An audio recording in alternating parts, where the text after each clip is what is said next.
선생님, 네. 저희 댓글 중에 네. 희한한 걸 봤어요. 말해보세요. 여성분인 것 같은데 네. 자꾸 밤에 자다가 깨서 자꾸 화장실을 간대요.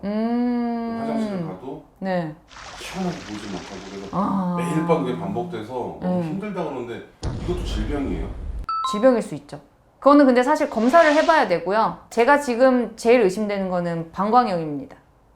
그래서 방광염을 진단을 하려면 소변 검사를 하기는 해야 되거든요. 그래서 소변 검사에서 진짜로 그 백혈구가 있는지 해서 염증 수치가 있는지를 좀 확인을 해보는 게 중요하고요. 근데 소변 검사를 하지 않고서라도 전형적인 방광염 증상이면 그냥 바로 치료를 하는 게 가이드라인에 써 있거든요. 그래서 바로 이제 항생제 치료를 하시는 게 원칙이기는 합니다. 그래서 아까 방금 말씀하셨듯이 젊은 여성이죠. 밤에 계속 잠다가도 갑자기 소변이 마려워서 일어나고 소변 보는데 자주 보게 되고 소변 볼 때 아프고 심하신 분들은 혈뇨가 있으실 수도 있고 그런 것들이 이제 전형적인 방광염의 증상이거든요. 특히나 젊은 여성이라는 게 중요한데 여성은 사실 요도가 굉장히 짧아요. 남성에 비해서. 그렇기 때문에 약간 과로만 하고 피곤하기만 해도 방광염에 쉽게 걸리기도 하고 또 젊은 여성인 경우에는 또 성관계를 많이 하는 그 연령군이기 때문에 방광염에 걸릴 가능성이 훨씬 높기는 하죠. 근데 문제는 이 소변 보고 당장 가는 게 너무 불편한데 그거 검사 결과 나올 때까지 언제까지 참고 있냔 말이지. 그래서 그 가이드라인 상으로는 경험적으로 그냥 항생제를 쓰는 것이 맞다. 빨리 그냥 치료를 하고 좋아지게 만들어라. 이렇게 하기는 합니다. 뭐 방광염 같은 경우에는 민간요법 크랜베리 주스입니다. 미드에서 의사가 그 전날에 성관계를 파트너랑 즐겁게 했어. 그러고 나서 방광염이 생긴 거야. 그래가지고 걔랑 성관계 했는데 방광염에 걸렸어. 내가 의사인데 내가 방광염에 걸리다니 막 이러면서 크랜베리 주스를 벌컥벌컥 마시는 장면이 있거든요. 그만큼 미국에서는 되게 흔하게 민간요법으로 쓰는 게 크랜베리 주스고요. 방광염의 가장 흔한 원인 중에 하나는 성관계이긴 합니다. 왜냐하면 여자는 요도가 짧고 그 요도 바로 뒤쪽으로 질이 있고 질 뒤쪽으로는 항문이 있고 이렇기 때문에 질이랑 항문에 있는 대장균이 요도 쪽으로 성관계를 하는 과정 중에서 넘어올 가능성이 있거든요. 저희 감염내과 교수님 중에 정희진 교수님이라고 이제 지금 고려대 병원장 하고 계시는 분인데 그분이 진짜 무서운 분이에요. 정말 무서운 분인데 그분이 이제 방광염 환자 이렇게 볼 때 방광염 환자에서 가장 조심해야 될 게 뭐야? 이렇게 얘기했을 때 1번으로 바로 튀어나와야 되는 말이 있어요. 포스트 코이달 보이딩.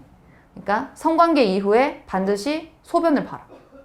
그게 굉장히 중요하다고 하거든요. 왜냐면 이제 그냥 그대로 피곤해서 자버렸어. 이러면은 그쪽으로 이제 방광 쪽으로 균이 넘어가면서 감염될 가능성이 굉장히 높아져요. 근데 그 주무시기 전에 소변을 봐버리면 그 껴있는 거를 스트림을 만들어서 빼주게 되거든요. 그러다 보니까 이제 성관계 후에 소변을 보게 되면 방광염을 굉장히 예방을 할 수 있다는 거죠. 그래서 그거는 꼭 말씀드리고 싶고 환자분들도 오면은 제가 민망하지만 그래도 다 말씀드리기는 해요. 환자분 성관계를 하시게 되면 꼭 성관계 하시고 나서 소변 보시고 주무셔라. 바로 주무시지 마셔라. 깨끗이 씻는 것도 중요하지만 그것보다 더 중요한 거는 성관계 후에 소변 보는 거다. 이렇게 말씀드리긴 합니다. 그거는 남자도 동일한? 사실 남성은 요도가 길기 때문에 그럴 가능성, 성관계 후에 그 방광염이 생길 가능성은 높지는 않습니다. 남성이 방광염에 걸리는 거는 전립선염으로 인해서 방광염으로 연결되는 경우가 많고요. 사실 전립선염도 결국에는 이제 요도를 통해서 균이 들어가면서 감염이 되는 거긴 하지만 여자보다는 그렇게 흔하지는 않은데 그래도 어쨌든 남자도 포스트코이달 보이딩을 하면 도움이 될 수는 있죠. 그럼 치료는 어떻게 해요?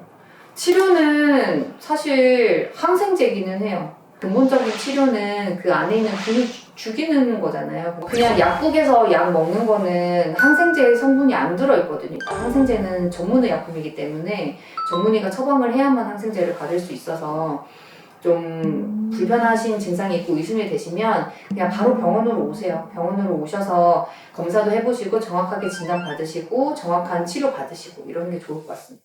선생님, 네. 저도 자다가 너무 일찍 일어나요. 왜? 화장실 가고 싶어서. 아, 소변 마려워서? 네. 그럼 저도 방광염인가요? 아니요, 방광염은 아니죠. 방광에 물이 차서 그렇습니다. 첫 번째로 의심해 볼 거는 저녁에 물 종류를 많이 마셨냐 안 마셨냐 이거 먼저 물어보거든요.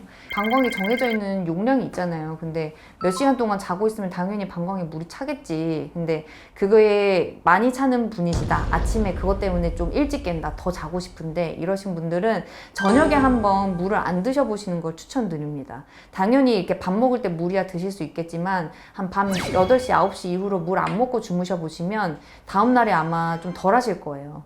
그리고 추가로 말씀드릴 거는 정말로 문제가 있을 수 있거든요. 그거를 이제 야뇨증이라고 하는데 그 우리 몸에 ADH라고 해서 이제 항이뇨 호르몬이라고 얘기를 해요. 그 호르몬이 잘 분비를 못하는 사람이 있어요. 그러니까 낮 중에는 그 호르몬이 분비를 안 하다가 밤중에 걔가 분비를 좀 하거든요. 걔가 하는 역할은 밤에 이렇게 분비를 하면서 소변을 좀 안 만들어내도록 만들어주는 애예요. 너무 재밌죠? 그래서 애기들 보통 한 2살, 3살쯤부터 소변 가리기 시작하잖아요. 그때부터 이제 ADH 호르몬이 제대로 작용을 하면서 이제 애들이 소변을 가리기 시작하는 거거든요. 근데 그 ADH 호르몬이 성인들에서도 분비를 잘 못하는 경우가 가끔 있어요. 그래서 그런 경우에는 이제 ADH 호르몬을 이제 보충해주는 방향으로 그래서 걔네들이 밤에 좀 이렇게 역할을 할 수 있도록 도와주는 방향으로 하면 그 야뇨증이 줄어듭니다. 일단 먼저 저녁에 한번 물을 한번 드시지 말아보시고 그랬는데도 계속 소변이 나온다 이러시면 병원 방문하셔서 진짜 신체적으로 문제가 있는지 확인해 보시기 바랍니다. 방광염에 걸리는 이유 중에 1번은 아까 말씀드렸던 성관계 후에 그런 오염으로 인해서 생기는 거지만 두 번째는 사실 오래 참는 거거든요. 그러면 어쩔 수 없이 균이 들어가 있는 상황에서 계속 소변에 스트림을 만들어주면 균이 계속 빠져나갈 텐데 그런 스트림을 안 만들어주고 안에 물이 고여있으면 당연히 고인물은 썩는 법이니까 그래서 그런 걸로 인해서 염증이 생길 수 있기는 하죠. 그럼 선생님 네. 지금처럼 오줌이 막 마렵고 이러면 어느 과를 가요? 비뇨기과? 나한테 오세요. 어딜 가려고 그래. 내가 일단 봐드릴게요. 사실 제가 제일 권장드리는 거는 남성분은 비뇨기과 가는 게 좋기는 해요. 왜냐면 남성분은 제일 흔한 거는 전립선에 염증이 생기면서 방광염으로 생기는 경우가 더 많기 때문에 그런 쪽으로 이제 초음파 검사도 해봐야 되고 그렇기 때문에 비뇨기과를 조금 더 권장을 드리고요. 사실 방광염은 산부인과에서도 보고요. 내과에서도 보고 비뇨기과, 여성 비뇨기과에서도 보기는 하거든요. 그래서 뭐 가까운 곳으로 가는 것이 가장 좋기는 합니다. 그래서 가까운 곳에 가셔서 정확하게 진단 받으시고 그거에 대해서 치료 받으시면 될 것 같습니다.